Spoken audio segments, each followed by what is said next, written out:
নমস্কার শ্রোতা বন্ধুরা, প্রত্যাশা অনুষ্ঠানে আপনাদের সবাইকে স্বাগত জানাই। এই অনুষ্ঠানে একদিকে যেমন আমরা তুলে ধরি কিভাবে নারীরা বঞ্চিতা, অবহেলিতা ও নিপীড়িতা, অপরদিকে তুলে ধরি সমাজের অবক্ষয়ের রূপ, কিভাবে আজকের দিনে শুধুমাত্র কিছু টাকার বিনিময়ে মানুষ প্রতারিত বা বিতাড়িত, মূল্যবোধের ক্ষয়িষ্ণুতার সাতকাহন। আশা করি আমাদের এই প্রয়াস আপনাদের ভালো লাগছে। আপনাদের মতামত বা এমন কোনো ঘটনা জানাতে আমাদের ফোন করুন এই নাম্বারে 9830910676, 9830910676 এই নাম্বারে। আর যদি আপনি আমাদের চিঠি লিখে জানাতে চান তাহলে লিখুন এই ঠিকানায়: প্রত্যাশা, 314 মহাত্মা গান্ধী রোড, কলকাতা ৭,৮২,০০০। প্রত্যাশা, 314 মহাত্মা গান্ধী রোড, কলকাতা 700082। আমরা আপনার চিঠি বা ফোনের অপেক্ষায় রইলাম। আজকের নাটক মূর্তিমান সত্য। নাটকটি আমাদের লিখে পাঠিয়েছেন তাপস সর্দার। আমরা ধন্যবাদ দিই তাপসবাবুকে এই নাটক আমাদের লিখে পাঠানোর জন্য। এই পৃথিবীর সব থেকে সুন্দর যেমন প্রকৃতি, তেমনি মানব সভ্যতার একমাত্র সুন্দর মূর্তিমান সত্য হল মায়ের মমতা।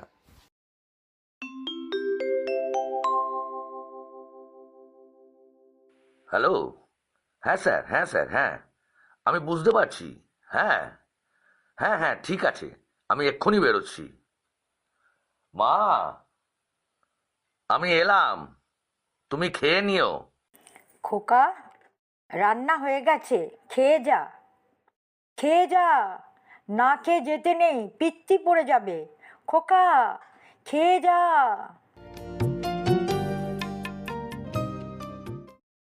আমার খোকা আসেনি?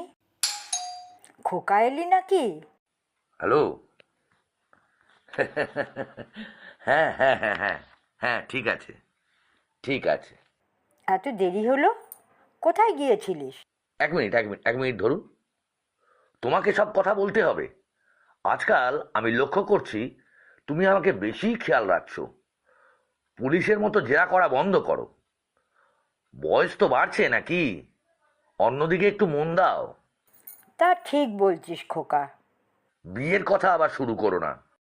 কিছু আছে না সব খেয়ে নিয়েছো? একটু খেতে দাও, খুব খিদে পেয়েছে। হ্যাঁ, হ্যালো হ্যালো। হ্যাঁ হ্যাঁ হ্যাঁ। খোকা, আয় একটু খেয়ে নে। ফোনটা রাখতো দেখি। সারা দিন হাড় ভাঙা পরিশ্রম, তার উপর বাড়ি ফিরেই শুরু করিস। এত কি কথা যে বলিস তোরা আজকালকার ছেলেমেয়েরা, বুঝি না বাবা। মা, এ কি দিয়েছো? এত ঠান্ডা ভাত আমি খাবো না। আর কিছু নেই বুঝি? এত বয়স হলো, এখনো একটু সাধারণ জ্ঞান হলো না? এই ঠান্ডা খাবার আমি খাবো? আর কিছু আছে কি? দূর বাবা।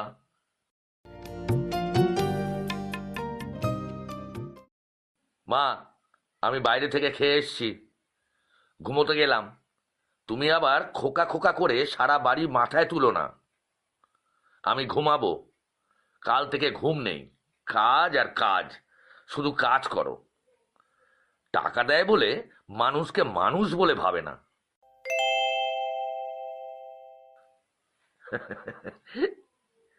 ওকে, ওকে সোনা, ঠিক আছে, কাল তাহলে দেখা হচ্ছে।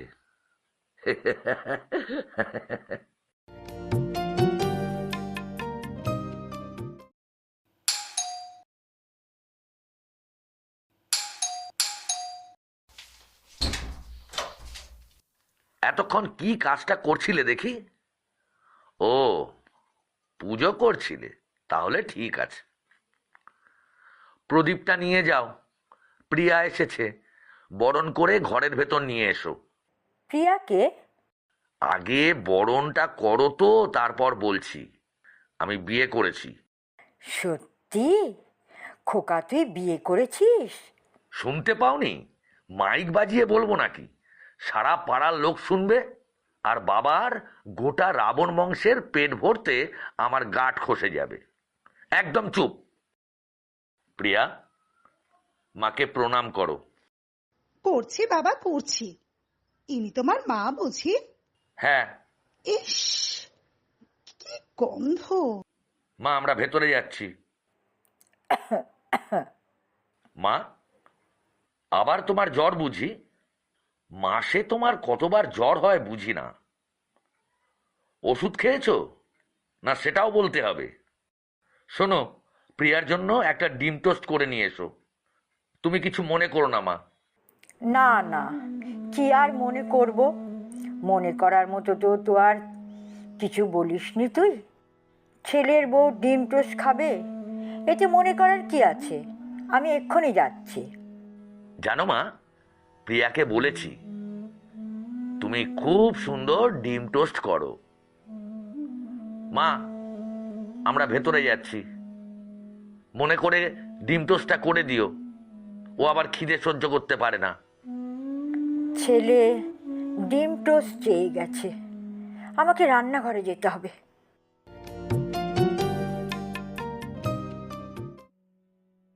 ভাই, তুই সত্যি কাল আসছিস? তোর দাদাবাবুকে পাঠিয়ে দেব। কি বললি? না, ঠিক আছে, সাবধানে আসবি। তোর জন্য তাহলে আজ খাসির মাংস রাঁধছি। দুপুর দুপুর চলে আসবি, দেরি করবি না। ঠিক আছে, রাখি তাহলে। প্রিয়া, আমি চললাম। এই শোনো না, যাওয়ার পথে মাংসটা দিয়ে যাবে। তোমার শালাবাবু আসছে, আমার ভাই। তাই বুঝি? ঠিক আছে, পটলকে দিয়ে পাঠাচ্ছি। বৌমা, তোমার ভাই আসবে? হ্যাঁ মা। ও বৌমা, খিদে পেয়েছে, একটু খেতে দাও। উম, বসে বসে শুধু খাচ্ছে আর শুধু নাকি খিদে পাচ্ছে। এই নাও খাবারগুলো, নাও এবার এগুলো গিলে আমায় উদ্ধার করো। বৌমা, কে এলো দেখো তো। জ্বর বলে কি কানে শুনতেও পাও না? দরজার বেল বাজছে, ভাই এলো বুঝি। ভাই, আয় আয়, ভেতরে আয়। আরে ভাই, এখানে নাচিস না এরকম করে। তুই তো সারা দিন সব সময় যেন নাচছিস। তুই থাম, ভেতরে আয়, ভেতরে আয়। বাড়িতে আবার আমার শাশুড়ি মা অসুস্থ।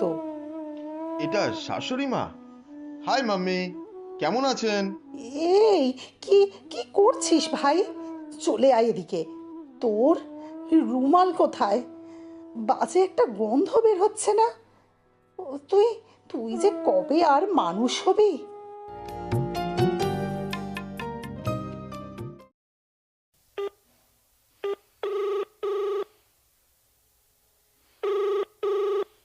আমি বাপের বাড়ি চলে যাব ভাইয়ের সাথে। তুমি তোমার অসুস্থ মাকে দেখো। তুমি আমাকে বিয়ে করেছো, ভেবো না কোনো মহৎ কাজ করেছো। আমি তোমার মায়ের চাকর সাজতে আসিনি, বলে দিলাম। মা, আমি আসছি। ভাইকে বাবার বাড়িতে রেখে কাল চলে আসবো। ও, খুব খিদে পেয়েছে, আমাকে একটু খেতে দাও না। ও বৌমা, আমার খুব খিদে পেয়েছে।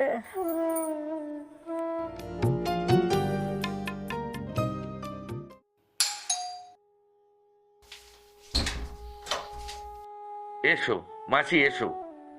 কেমন আছো মাসি? আসতে কোনো অসুবিধা হয়নি তো? থাক থাক, মা কোথায়? অতনু, ডাক্তার ডেকেছিস না সেটাও করিসনি? মাসি, আমি এক্ষুনি ফোন করছি, দাঁড়াও দাঁড়াও।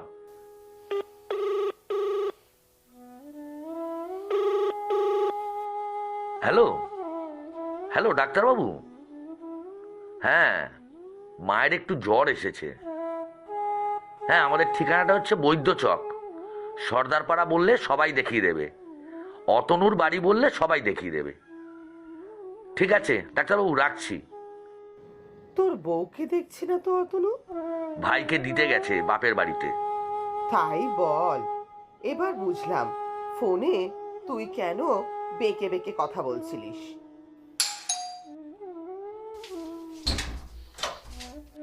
আসুন ডাক্তারবাবু। দেখি মা আপনার হাতটা। হুম, শরীরটা খুব দুর্বল, ঠিকঠাক খাওয়া দাওয়া হয় না মনে হচ্ছে। কেমন দেখছেন? আচ্ছা, কবে থেকে উনি খাওয়া দাওয়া ছেড়েছেন? কেন ডাক্তারবাবু? আমার মনে হচ্ছে উনি ঠিকঠাক খাওয়া দাওয়া করছেন না, আর না খেয়ে খেয়ে ওনার শরীরটা বেশি খারাপ হয়ে গেছে। কাল তো খেলো। জ্বরটা তো অনেক পুরনো বলে মনে হচ্ছে। এক্ষুনি এই ওষুধটা নিয়ে এসে খাইয়ে দিন।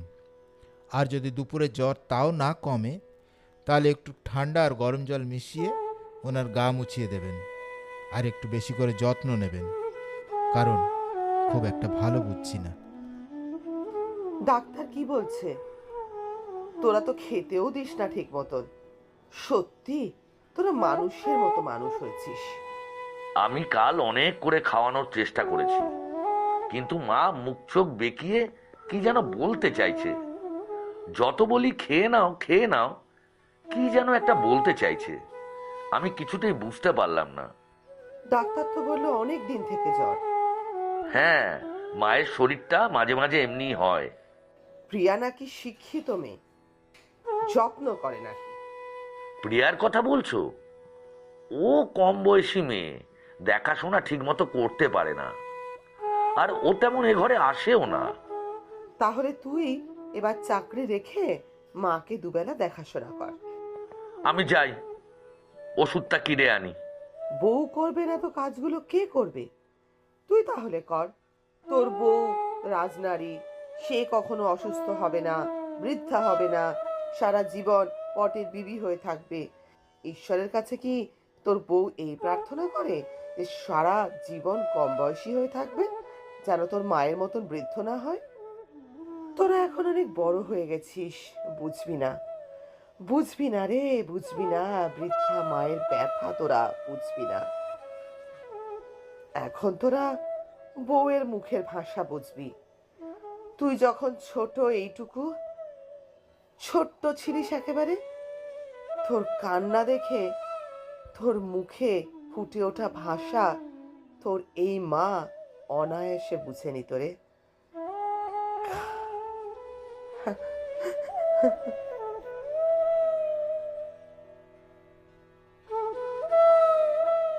শুনলেন তাপস সর্দারের লেখা নাটক মূর্তিমান সত্য। শ্রোতা বন্ধুরা, আজ আমাদের সময় একদম শেষ।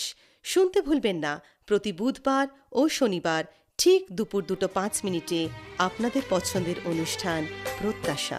জননী আমার তুমি, পৃথিবী আমার,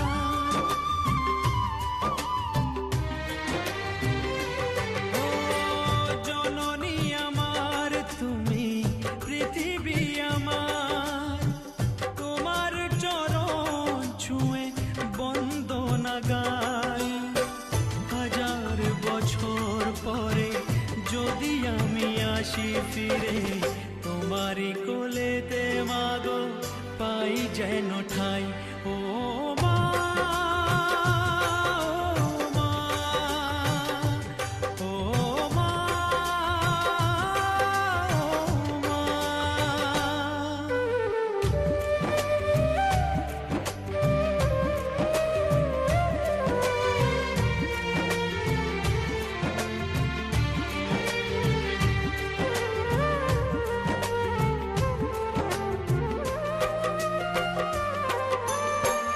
দশ মাস 10 দিন গর্ভে